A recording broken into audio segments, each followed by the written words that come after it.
Assalamualaikum warahmatullahi wabarakatuh.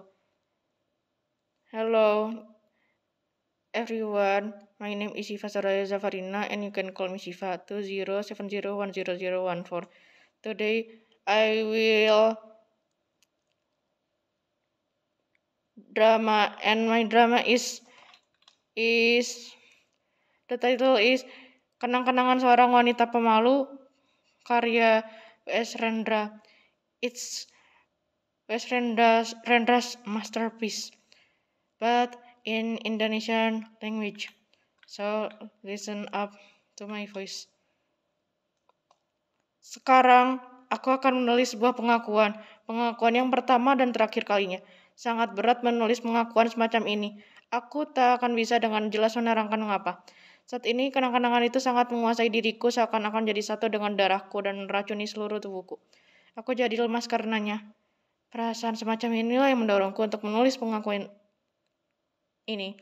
Pagi tadi, aku melihat pohon kemuning di depan beranda telah berbunga lagi. Suara burung bercicitan sambil berlompatan di ranting. Cahaya matahari terasa amat sentosa. Hal ini kembali mengingatkan ku pada Karnain ketika pertama kali ia menyatakan cintanya kepada saya. Pagi hari seiring dengan bunga-bunga kemuning yang mekar dan jatuh. Ya, mungkin setiap detik sejak hari ini saya tak akan bisa melepaskan diri dari kenang-kenangan pada Karnain. Sekarang umur saya 53 tahun. Dahulu waktu pertama kali saya berjumpa dengan Karnain, saya masih 17 tahun.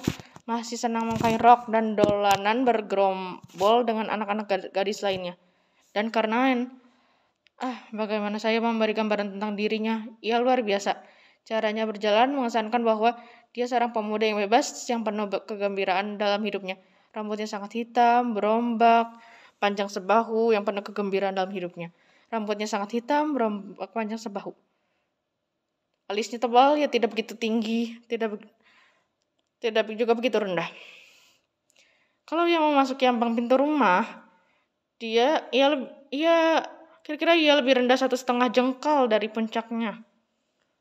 Badannya tegap, ia selalu tersenyum pada siapapun dan pandai melucu. Ia selalu mempunyai dongeng, teka-teki, dan cerita yang bisa membuat siapapun terpingkal-pingkal ataupun terharu mendengarnya. Ia juga pandai menulis dan membacakan sajak-sajak. Apabila tertawa, suaranya keras sekali. Ia mempunyai banyak teman laki-laki dan perempuan. Ia selalu diterima oleh siapapun. Kadang-kadang kalau kami sedang main rujakan, tiba-tiba ia datang dengan 1 atau 2 teman laki-lakinya, dan mereka langsung ikut melahap rujak tanpa permisi dulu. Kami, para gadis, langsung memukuli mereka. Tapi Karnain tak pernah lari kalau saya memukulnya. Ia malah seperti menyerahkan badannya sambil memandangi saya. Saya malu. Dan bila sudah begitu, Karnain mulai melucu dan mencari perhatian. Saya tak bisa menahan tawa, tapi juga tak berani menunjukkan muka padanya. Lalu dia malah makin menjadi meledek hingga saya lari ke dalam rumah dan tak keluar lagi. Diam di kamar sambil mengenangkan bagaimana lucunya dia dan bagaimana menyenangkannya. Suatu hari saat saya dan teman-teman sedang dolan-dolan bersepeda ke tempat tamasya, seorang teman saya berkata, Karnain pernah bilang padanya bahwa dia tertarik pada saya. Mendengar itu, muka saya jadi merah dan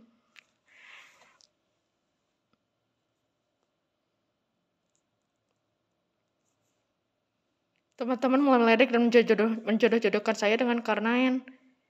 Saya jadi berkeringat, gugup dan malu sekali. Saya membantah dan menolak dijodoh-jodohkan seperti itu, tapi teman-teman saya tak mau berhenti. Akhirnya, karena tak tahan dengan ledekan teman-teman, saya memutar haluan sepeda dan tidak menggubris teriakan mereka. Sejak saat itu saya selalu menjauhi Karnain. Saya tidak marah padanya. Tapi kalau berjumpa dengannya, saya jadi berdebar-debar dan malu sekali. Kadang-kadang saya suka juga sembunyi-sembunyi memperhatikannya, dan betapa malunya saya dahulu waktu mengetahui bahwa rupa-rupanya ia tahu sering saya perhatikan. Sebelumnya saya memang sering omong-omong dengannya,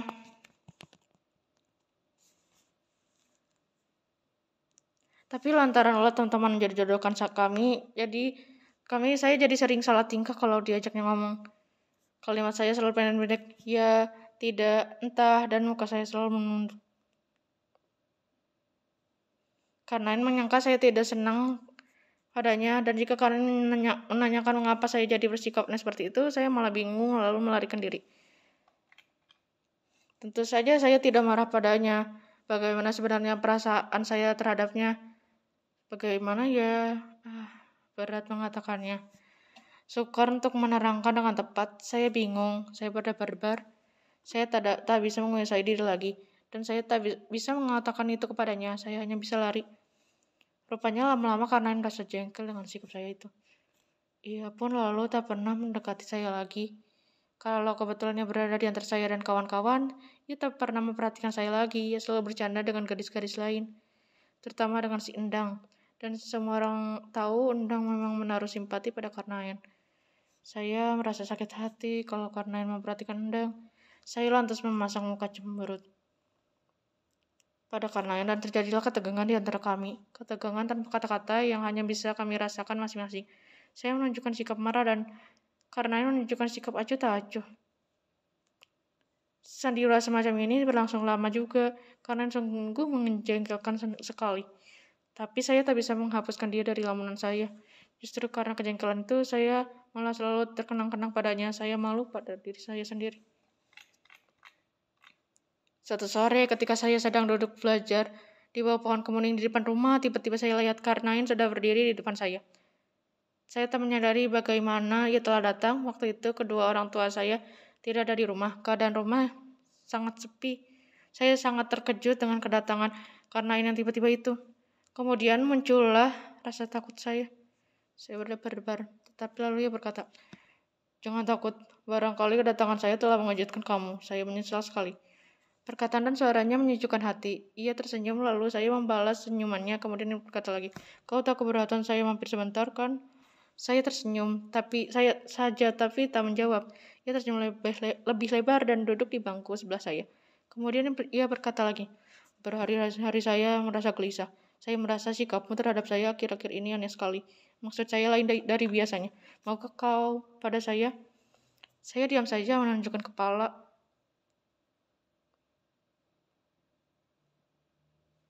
Dia lalu bertanya lagi, "Seandainya kau marah pada saya, apa sebabnya? Cobalah katakan. Jangan diam saja begitu, katakan terus terang. Mungkin saya bisa mengubah apa-apa saja yang menyebabkan kau marah, bicaralah." Saya tetap diam saja. Tapi waktu ia mendesak terus, saya pun menjawab dengan suara yang sangat seret, "Saya tidak marah kok." Kemudian ia bertanya lagi,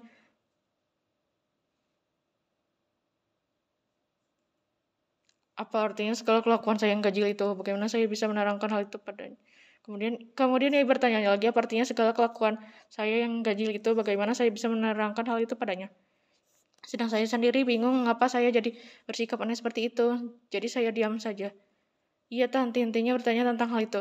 Bahkan ia juga bertanya, apakah saya telah membencinya? Atas pertanyaan itu, saya tidak menjawab apa-apa. Saya hanya memandang kepadanya dengan pandangan yang menunjukkan bahwa saya tidak benci kepadanya. Tapi rupa-rupanya ia tak mengerti arti pandangan mata saya. Dan lama-lama ia tampak jadi bingung dengan pertanyaan-pertanyaannya sendiri. Ia berdiri, lalu mondar-mandir di depan saya dan tak bertanya lagi. Setelah beberapa saat kami saling diam, ia berkata, "Baiklah, bagaimanapun sikapmu pada saya akan mengatakan bahwa saya sangat mencintaimu.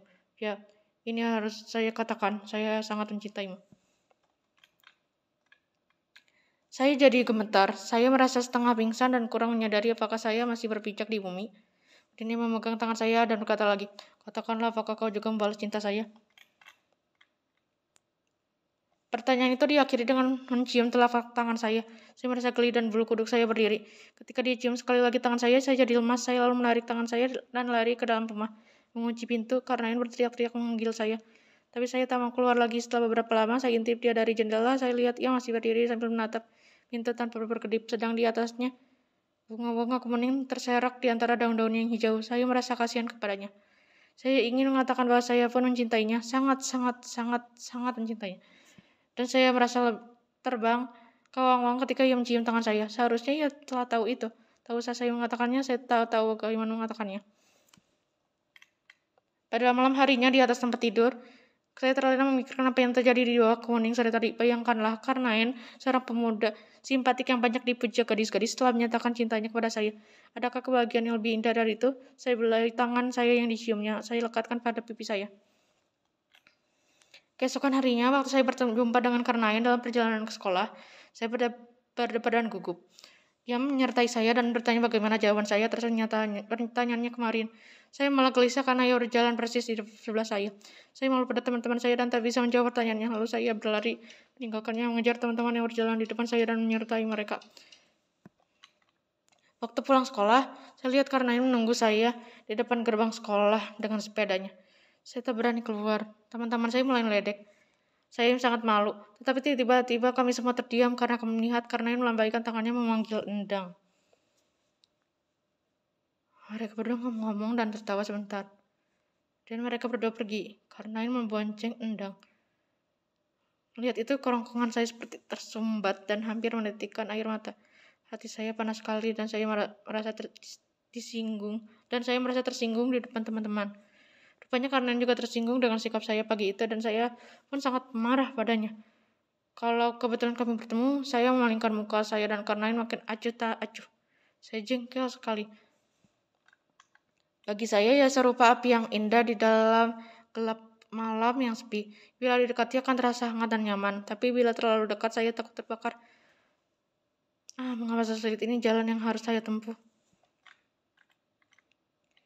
Saya lalu menceritakan semua itu pada Tuti, satu-satunya sahabat kepercayaan saya. Saya katakan pada Tuti bahwa saya sangat mencintai Karnain, tapi saya sangat bingung dan gelisah. Tuti pun menghibur dan menenangkan hati saya dan menjamin semuanya akan beres. Tanpa sepengetahuan saya, semua yang saya ceritakan pada Tuti itu disampaikan kepada Karnain dan tersiar ke semua teman-teman. Saya tidak tahu mengapa hal itu sampai diketahui semua orang. Menurut Tuti, Karnainlah yang menyebarkan ceritanya. Dia berbuat begitu karena terdorong kegembiraannya. Namun saya tak bisa membenarkan hal itu. Saya merasa kehilangan muka. Saya malu. Kalau berjumpa dengan Karnain, saya terpaksa bersikap dingin. Sebaliknya Karnain makin berani mendesak dan menyerang saya. Semuanya lalu kehilangan keindahannya. Lebih-lebih ketika teman laki-laki ikut nyindir-nyindir perihal cinta saya pada Karnain. Akhirnya saya merasa bahwa diri saya telah dianggap rendah dan murah. Saya tak bisa menahan diri lagi. Dengan sangat marah saya katakan kepada mereka bahwa berita saya mencintai Karnain itu hanyalah bohong belaka. Dan saya tambahkan bahwa saya sangat membenci Karnain. Tak mungkin Karnain akan mendapatkan saya. Sebentar saja omongan itu sudah tersebar dan sampai juga pada Karnain. Saya tak menyadari apa yang akan terjadi karena hal itu. Saya memang tak akan memperdulikannya. Beberapa hari kemudian Karnain datang ke rumah, tapi saya tak mau menemuinya. Saya minta kepada ibu saya untuk mengatakan bahwa saya tidak ada di rumah. Namun saya merasa bahwa Karnain tahu hubungan saya itu. Keesokan harinya saat saya keluar gerbang untuk berangkat ke sekolah, Karnain menghadang saya di situ. Ia berkata dengan suara yang serak. Kau tak usah takut atau terkejut, saya tak akan menjamahmu. Saya cuma akan berkata kau ini kejam. Saya mencintaimu dengan tulus dan rela. Saya berusaha mencintaimu dengan jujur dan terbuka, tapi kau mempermainkan saya. Seandainya kau tak mencintai saya, kenapa tak kau katakan saat saya pertama kali menyatakan cinta saya? Seandainya kau berterus terang bahwa kau tak mencintai saya, tentu saya tak akan sakit hati dan akan mengundurkan diri dengan rela. Tapi rupanya kau ingin mempermainkan perasaan saya. Kau tak mencintai saya, tapi tak mau melepaskan saya. Kau ingin dipuja, kau beri saya sedikit harapan supaya saya tetap memujamu, tapi sebenarnya harapan itu cuma palsu. Kau mempermainkan perasaan orang. Sekali waktu kau pasti akan mendapatkan balasannya. Kau katakan pada Tuti bahwa engkau pun membalas cinta saya. Saya sangat girang dan menceritakan hal itu pada teman-teman. Tapi kau malah mengingkarinya dan mengatakan sebaliknya pada teman-teman. Kau tak ragu-ragu mempermalukan saya di depan teman-teman. Bagi laki-laki kehormatan dan harga diri itu sangat penting, tapi harga diri dan kehormatan saya itu telah kau injak-injak. Saya tak bisa memaafkan kau lagi. Besok saya berangkat ke Jakarta. Saya akan meninggalkan Klaten untuk selama-lamanya. Saya sudah kehilangan muka di sini. Saya akan masuk Heiho. Barangkali kita tak akan berjumpa lagi. Terakhir kalinya saya katakan saya sangat mencintaimu. Saya tak mungkin melupakanmu. Tapi saya tak bisa memaafkanmu. Bagi saya engkau seperti racun dalam darah. Tapi saya akan tetap mencintaimu. Sesudah kalimat terakhir itu, dia terus pergi begitu saja. Semua kata-katanya saya dengarkan seakan ada sebilah pisau yang tertancap di dada saya.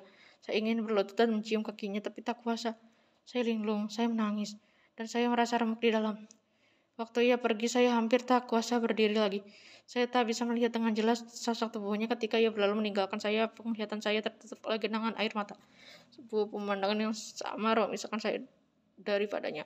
Hari itu saya sanggup pergi ke sekolah. Tuti menjenguk saya menceritakan semua pada Tuti bahwa karena yang telah salah menyangka. Dan Tuti sekali lagi meyakinkan pada saya bahwa saya tak boleh putus asa. Esoknya Karnain tetap pergi ke Jakarta. Tuti telah berusaha menjelaskan pada Karnain apa yang menyebabkan dia salah paham.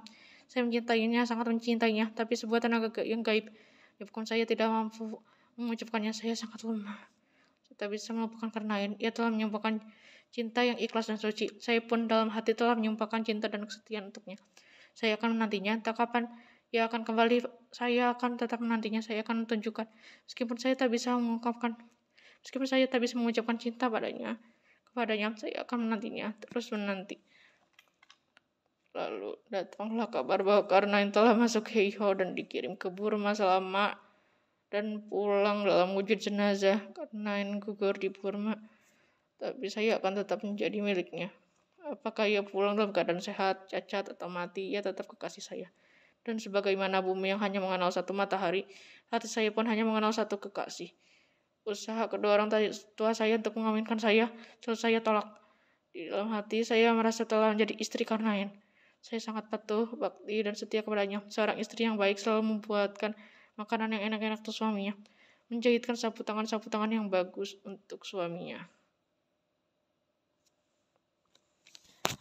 Demikianlah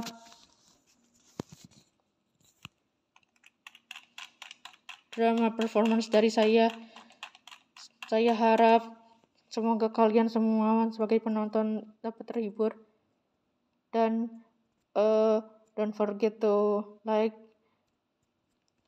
share, and subscribe. Wassalamualaikum warahmatullahi wabarakatuh.